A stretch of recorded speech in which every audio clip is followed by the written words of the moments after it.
අද බලමු කොහොමද මේ වගේ නම් ලිස්ට් එකක් අපි මේ වගේ එක සෙල් එකකට ගන්න කියලා. ඒකට අපිට යූස් කරන්න පුළුවන් text join කියන ෆන්ක්ෂන් එක.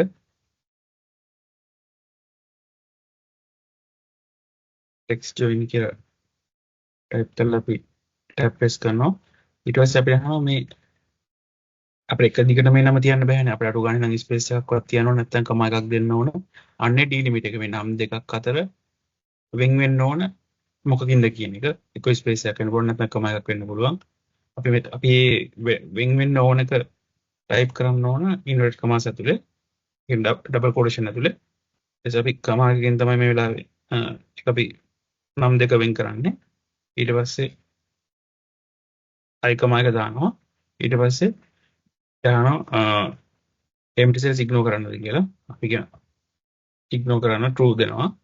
ඊට පස්සේ මොන සෙල් ටිකද අපිට එකතු කරන්න ඕන select කරනවා. bracket එක close කරලා enter කරන්න. ඊට පස්සේ එක සෙල් එකට මේ නම් ලිස්ට් එකම ගන්නවා කමා එකකින් වෙන් කරලා.